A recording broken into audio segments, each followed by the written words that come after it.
Welcome to Inspired Change, a new inspirational and motivational broadcast that strives to empower men in a positive way, designed to educate, empower, and inspire even the busiest individual on the go over that first cup of coffee. Please join me in welcoming Gunter, international psychologist, author, speaker, and producer. Welcome everybody to another episode of Inspired Change. My name is Gunter for those of you who don't know me, and I'm a psychologist, psychotherapist, and author. And I'm going to take a little bit of a segue because until now I've sort of spoken, very specifically about certain areas that I'm really interested in. Obviously the issue of patriarchy, about men's well-being, both physical and mental health, our place as partners in relationships, as dads. But one of the things that I've been reflecting on since the last session, because it's come up a couple of times, is my thoughts about why we as men often have a real challenge in going into therapy, in fact, going into any form of help. We're sort of a bit of a reluctant crew to put our hand up and go, might be good to get some input. I certainly am fully aware of this right from the word get-go when I became a psychologist. The predominant client was female. And in essence, it wasn't necessarily age-related. I was lucky because in many respects my first job was in drug and alcohol, so I dealt with quite a number of men straight up.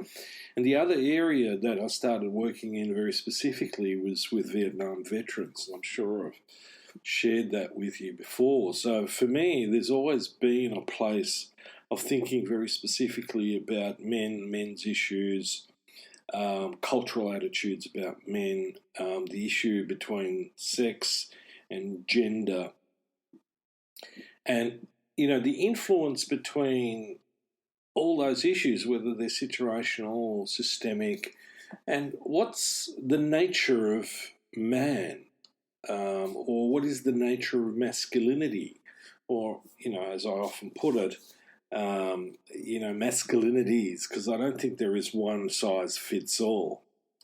In fact, I think that's a really misleading concept. So one of the things that I thought I'd do is talk through a presentation that I gave some time ago to a group of psychologists on opening men to therapy and therapy to men. And I thought this was a good time to do it, basically because I think we're still needing to get men to recognise the value about therapy. And I think it's also important for women to understand this better as well. Counselling and therapy in the last 40 years seems to have drifted into this, what I call symptom reduction model, very much away from the original ideas that I saw as being very important, which is fundamentally the growth, my evolution as a human being. It's not just about stopping being anxious or depressed or having OCD, but there's a deeper meaning, I think, to therapy that's been and is being neglected. And I want to re-invoke both some thought about that, but also some dialogue, some conversations around this. Okay, so, let me pick and choose a couple of the things that I put into this presentation. And I'm going to do that by starting off with a bit of a story. One of the things that I really learned very quickly is that in most couples' relationships, now at this point, I'm going to speak of heterosexual relationships more than about homosexual ones. Mainly because there is a dynamic between men and women that I think is basically something that we've extracted from myths about who and how we are.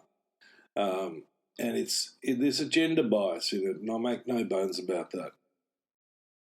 So the issue that stood out for me when I started working in this space with couples was that one of the things men appeared to be very anxious about was when their partner would say, "Honey, I need to speak with you."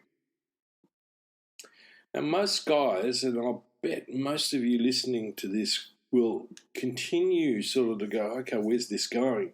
And where it's going, guys, is that our default at that point is to immediately check out our internal Rolodex for all our misdemeanors and what I could have been busted for this time. So it's usually about something that I did wrong or something that I didn't do. Most of us don't tend to default into, she's going to tell me something wonderful, either about what's happened to her, about what's happened to us, or what's about to happen to me. We generally don't do that. And it represents an issue that is very, very crucial to our socialization, and that is that we're taught to think in binaries, i.e. good, bad, right, wrong, and it rolls on like that. And the reason why I'm bringing that up is because it, in many respects, directly relates to our perception of what therapy is about. Now, fortunately, and I will put this up, is that there's a change in the wind. Now, at the moment, it's still a bit of a breeze, and we appear to be having a significant backlash in certain demographics about this whole idea about what healthy masculinity is about. And let me put something on the table right away, and that is a healthy masculinity is not simply based on being more in touch with our feelings. That is certainly an important part of it, but it isn't the whole story.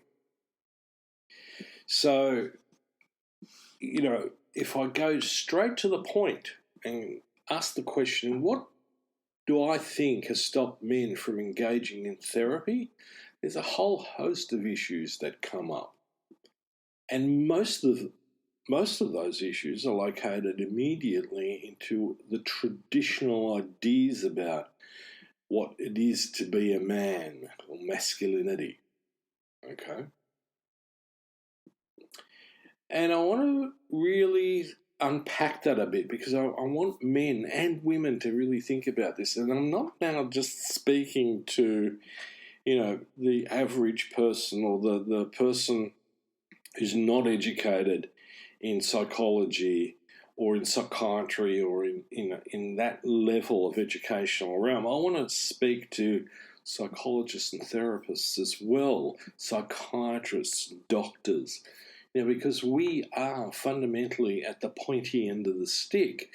But a lot of our conceptualization about, essentially what it is to be a man hinders often our way of engaging with men and helping them to engage with counselling and therapy or any other help. Okay?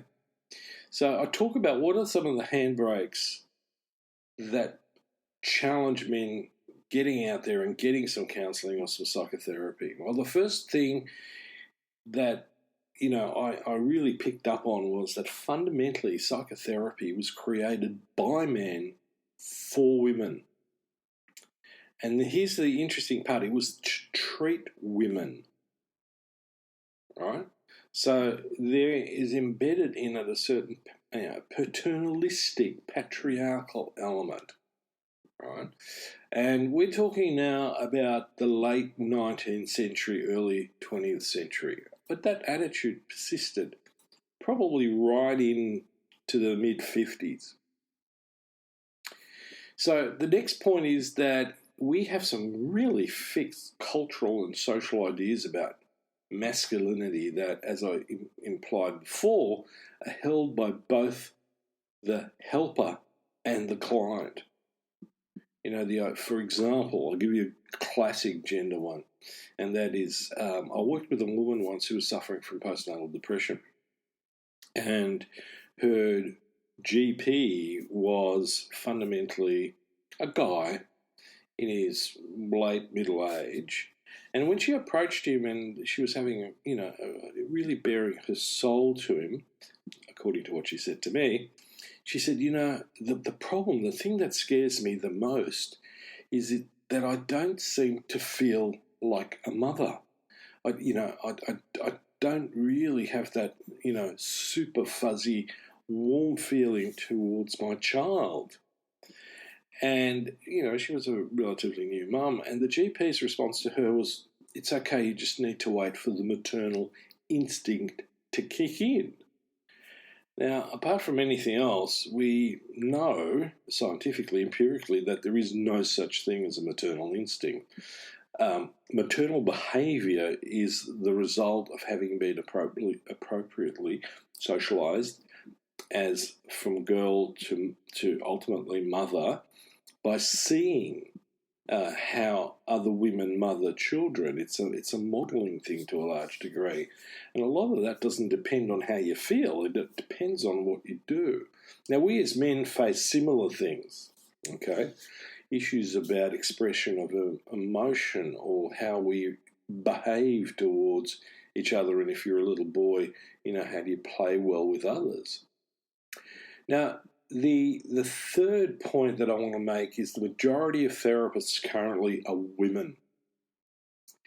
And the problem with that isn't intrinsically gender, it's just that men fear being judged or potentially shamed, and it stings more if the person I'm sitting with happens to be female. Now, having said that, I've got to put this out there because my experience has been that although men fear that from women, they certainly fear it a lot more from other men. So even though I'm a male therapist, coming to see me often fills them initially with some trepidation. I get all sorts of comments, I wonder if he's going to try and feminize me. Sometimes they've got enough courage to say that to my face. Sometimes it's about, he's going to think I'm just socially retarded. All sorts of stuff comes out. So the important part for both female and male therapists is to really create a very level playing field wherein there is as little perceived judgment as possible. Okay. The other issue is social stigma. And I still get this in abundance. And essentially how that reads is that only the weak need therapy. So you've got to be broken to get help. So this still prevails. I see a lot of men where I go, and some men have actually said that to me. They said, I should have been here 3-5 years ago. But I was too scared, or I thought it was only for, when you're really broken. Or, what will my mates think, And again, fortunately, a lot of that is starting to break down. I mean, I see some very, very traditionally socialised men, with the whole, label of alpha male is like stamped on their chest. Fortunately, not deep enough for them to not come, but it's there. And so, at least when they see me, they sort of see, the sort of silverback gorilla these days who definitely doesn't exude a lot of femininity on that level. I do exude a lot of sensitivity. And for some men, that feels like it's a bit feminine, but they can't stick that label on me, really.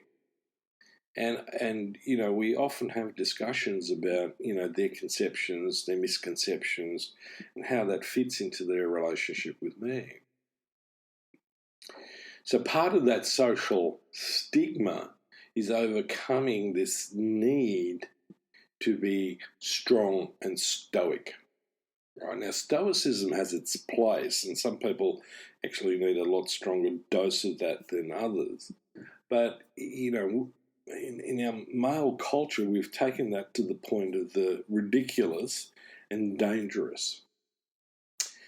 Now, the final point is a lot of people, especially men, have a